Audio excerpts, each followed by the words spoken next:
I am writing this under an appreciable mental strain, since by tonight I shall be no more.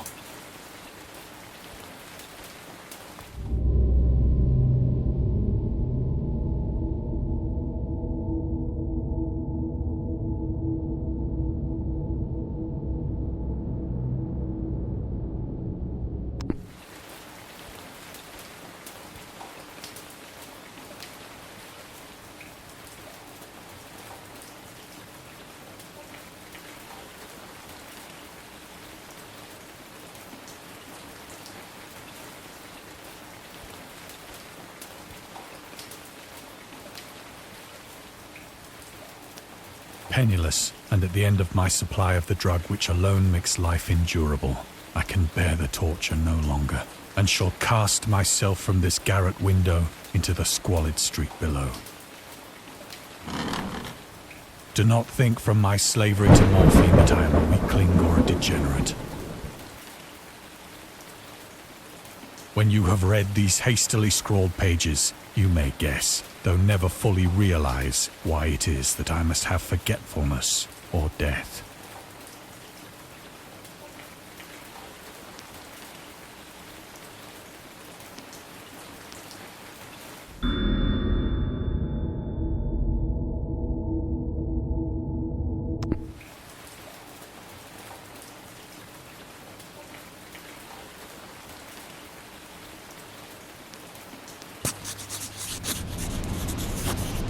It was in one of the most open and least frequented parts of the broad Pacific that the packet of which I was supercargo fell a victim to the German sea raider.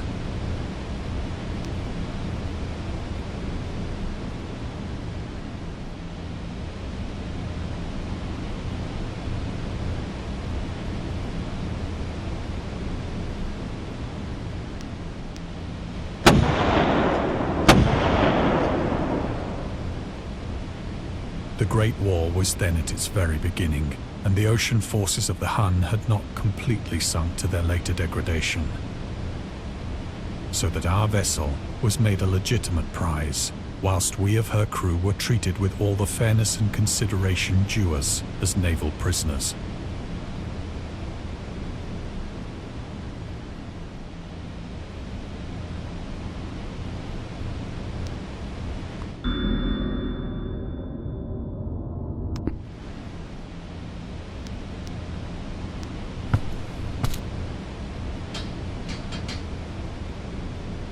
So liberal, indeed, was the discipline of our captors, that 5 days after we were taken, I managed to escape alone in a small boat with water and provisions for a good length of time.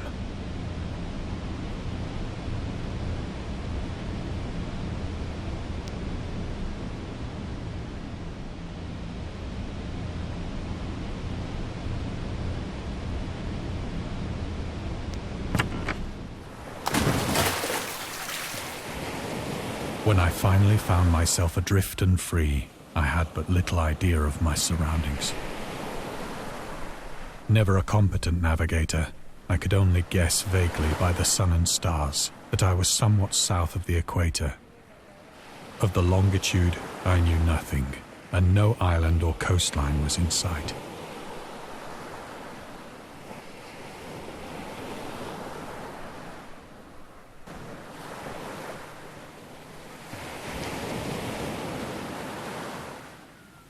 The weather kept fair, and for uncounted days I drifted aimlessly beneath the scorching sun, waiting either for some passing ship or to be cast on the shores of some habitable land.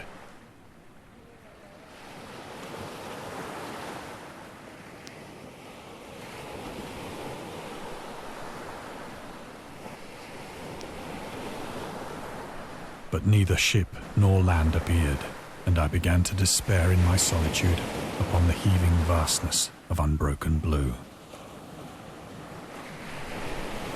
The change happened whilst I slept.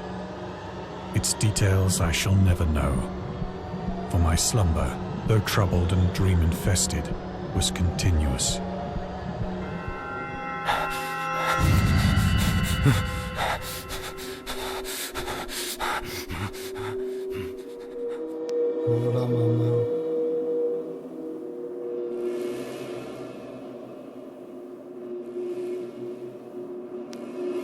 When at last I awoke, it was to discover myself half sucked into a slimy expanse of hellish black mire, which extended about me in monotonous undulations as far as I could see, and in which my boat lay grounded some distance away. Though one might well imagine that my first sensation would be of wonder at so prodigious and unexpected a transformation of scenery, I was in reality more horrified than astonished. For there was in the air and in the rotting soil a sinister quality which chilled me to the very core. The region was putrid with the carcasses of decaying fish and of other less describable things which I saw protruding from the nasty mud of the unending plain. Perhaps I should not hope to convey in mere words the unutterable hideousness that can dwell in absolute silence and barren immensity. There was nothing within hearing and nothing in sight save a vast reach of black slime, yet the very completeness of the stillness and the homogeneity of the landscape oppressed me with a nauseating fear. The sun was blazing down from a sky which seemed to me almost black in its cloudless cruelty, as though reflecting the inky marsh beneath my feet.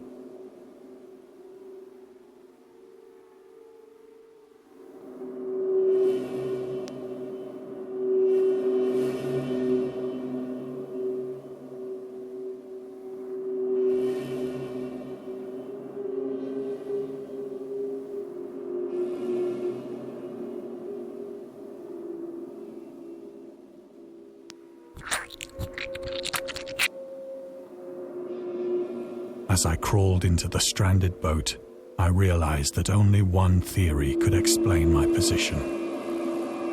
Through some unprecedented volcanic upheaval, a portion of the ocean floor must have been thrown to the surface, exposing regions for which innumerable millions of years had lain hidden under unfathomable watery depths.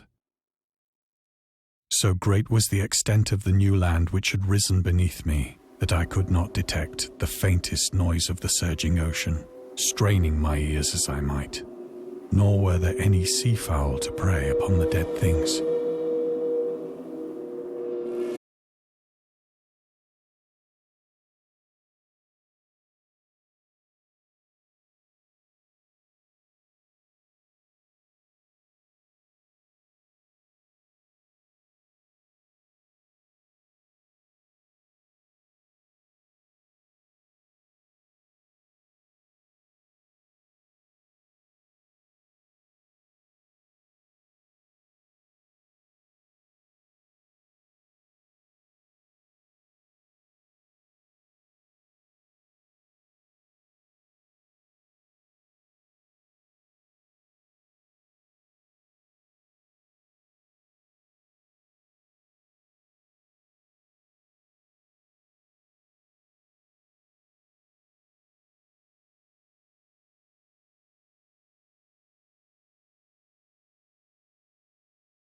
For an unknown goal.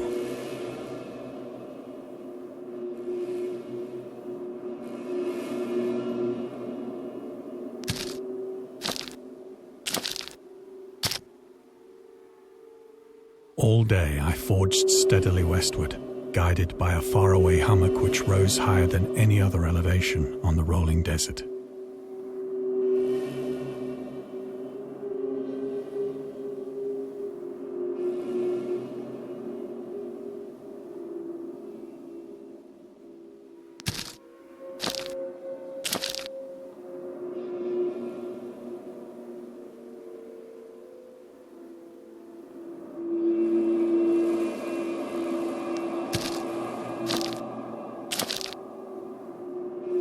That night, I encamped, and on the following day still travelled toward the hummock, though that object seemed scarcely nearer than when I had first espied it.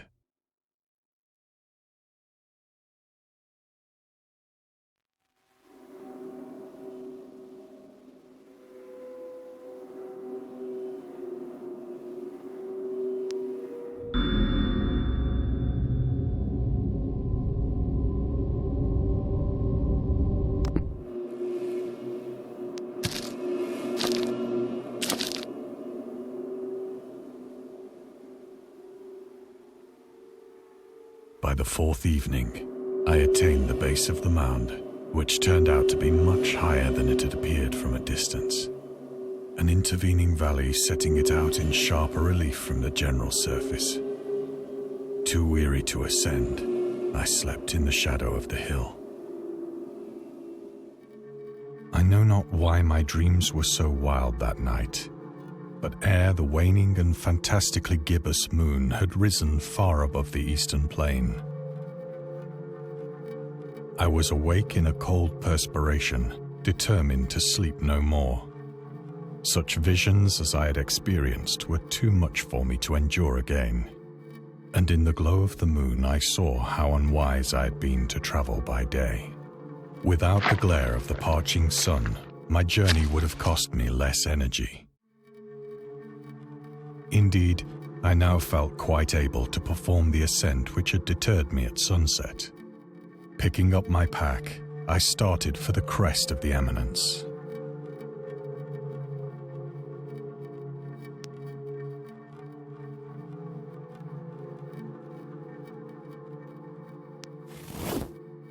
I have said that the unbroken monotony of the rolling plain was a source of vague horror to me.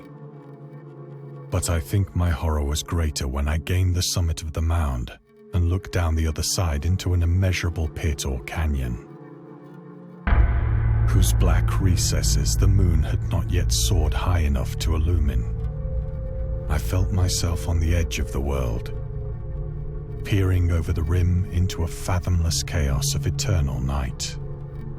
Through my terror ran curious reminiscences of Paradise Lost, and of Satan's hideous climb through the unfashioned realms of darkness. As the moon climbed higher in the sky, I began to see that the slopes of the valley were not quite so perpendicular as I had imagined.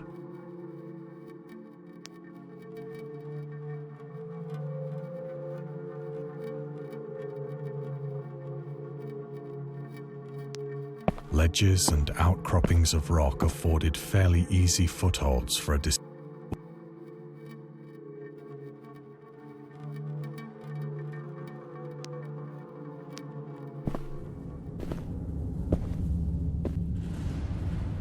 Urged on by an impulse which I cannot definitely analyze, I scrambled with difficulty down the rocks and stood on the gentler slope beneath, gazing into the Stygian deeps, where no light had yet penetrated.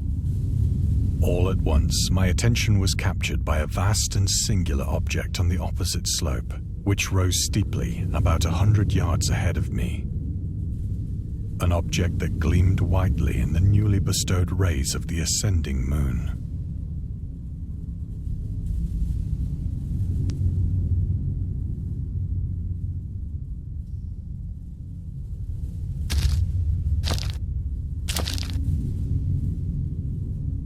That it was merely a gigantic piece of stone, I soon assured myself, but I was conscious of a distinct impression that its contour and position were not altogether the work of nature. A closer scrutiny filled me with sensations I cannot express.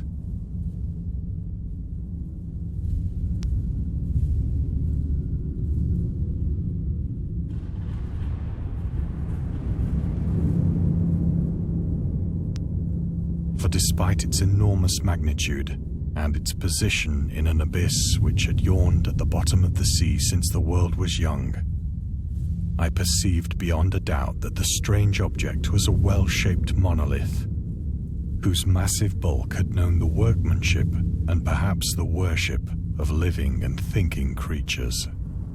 Dazed and frightened, yet not without a certain thrill of the scientist's or archaeologist's delight, I examined my surroundings more closely.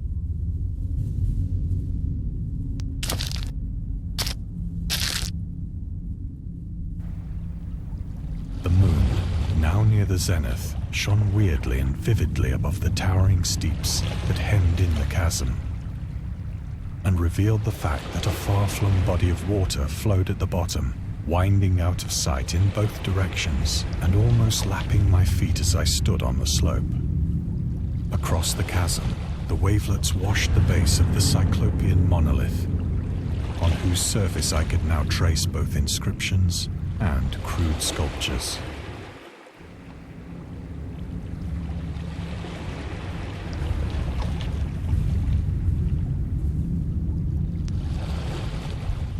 The writing was in a system of hieroglyphics unknown to me and unlike anything I'd ever seen in books, consisting for the most part of conventionalized aquatic symbols such as fishes, eels, octopi, crustaceans, mollusks, whales, and the like.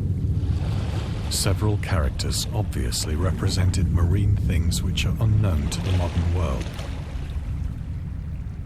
but whose decomposing forms I had observed on the ocean-risen plain. It was the pictorial carving, however, that did most to hold me spellbound.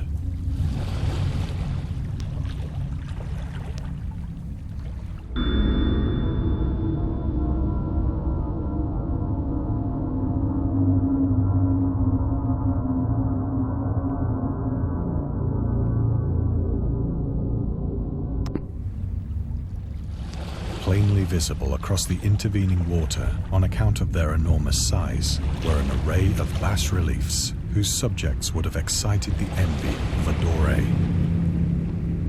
I think that these things were supposed to depict men, at least a certain sort of men, though the creatures were shown disporting like fishes in the waters of some marine grotto, or paying homage at some monolithic shrine which appeared to be under the waves as well. Of their faces and forms I dare not speak in detail, for the mere remembrance makes me grow faint. Grotesque beyond the imagination of a Poe or a Bulwer.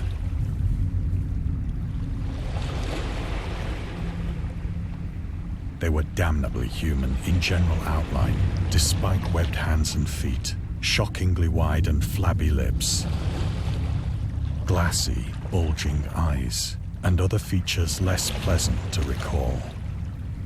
Curiously enough, they seem to have been chiseled badly out of proportion with their scenic background. For one of the creatures was shown in the act of killing a whale, represented as but little larger than himself.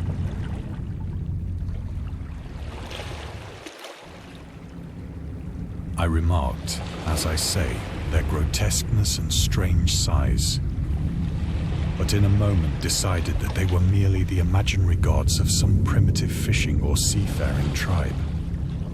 Some tribe whose last descendant had perished eras before the first ancestor of the Piltdown or Neanderthal man was born.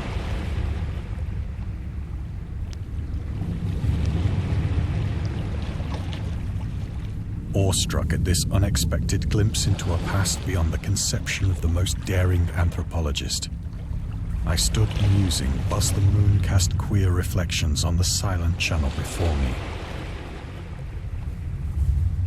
Then, suddenly, I saw it. With only a slight churning to mark its rise to the surface, the thing slid into view above the dark waters.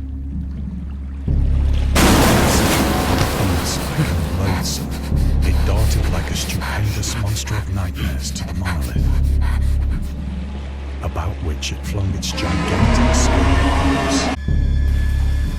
Of my frantic ascent of the sloping cliff and of my delirious journey back to the stranded boat, I remember little.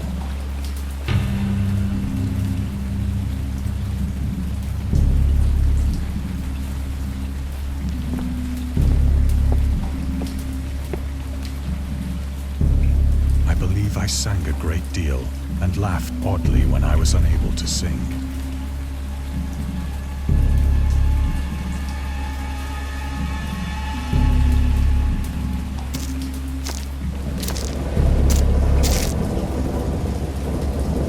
I have indistinct recollections of a great storm sometime after I reached the boat.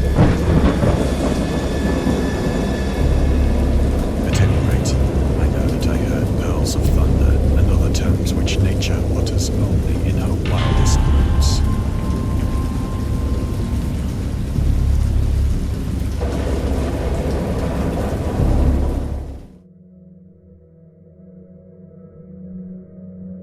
When I came out of the shadows, I was in a San Francisco hospital, brought thither by the captain of the American ship which had picked up my boat in mid-ocean. In my delirium, I had said much, but found that my words had been given scant attention. Of any land upheaval in the Pacific, my rescuers knew nothing. Nor did I deem it necessary to insist upon a thing which I knew they could not believe.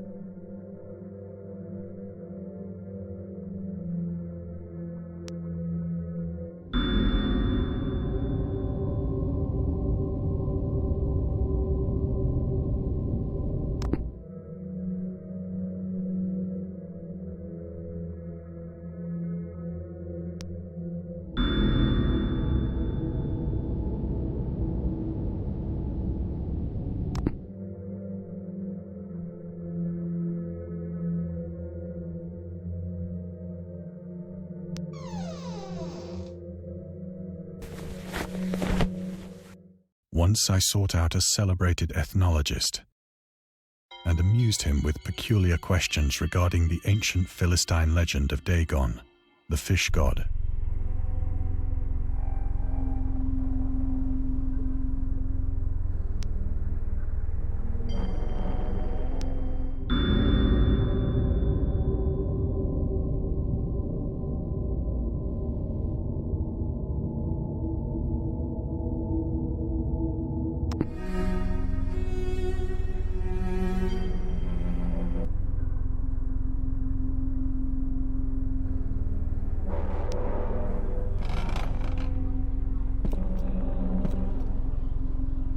But soon perceiving that he was hopelessly conventional, I did not press my inquiries.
It is at night, especially when the moon is gibbous and waning, that I see the thing.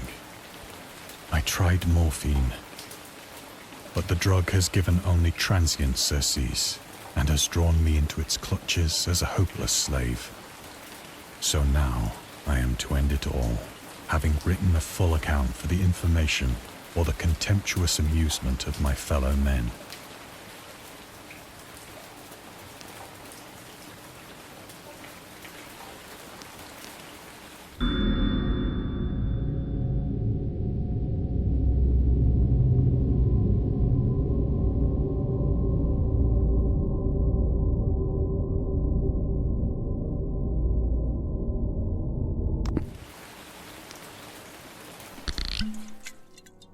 Often, I ask myself if it could not all have been a pure phantasm. A mere freak of fever as I lay sun-stricken and raving in the open boat after my escape from the German man-of-war.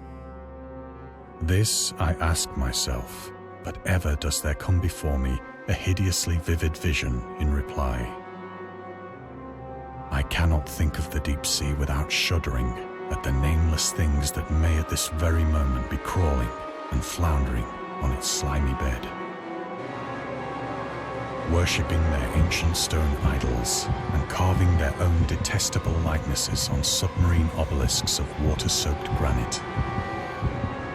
I dream of a day when they may rise above the billows to drag down into their reeking talons the remnants of puny, war-exhausted mankind. Of a day when the land shall sink and the dark ocean shall ascend amidst universal pandemonium.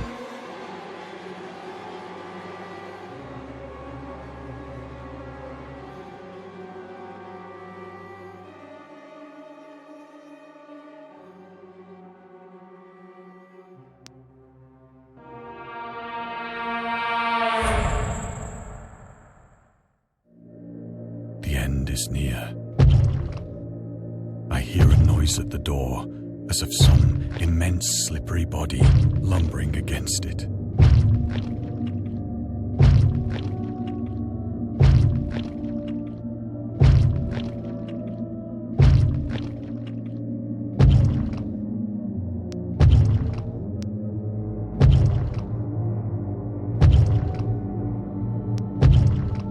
It shall not find me.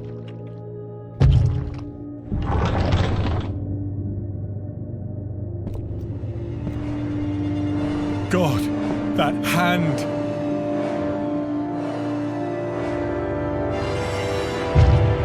The window! The window!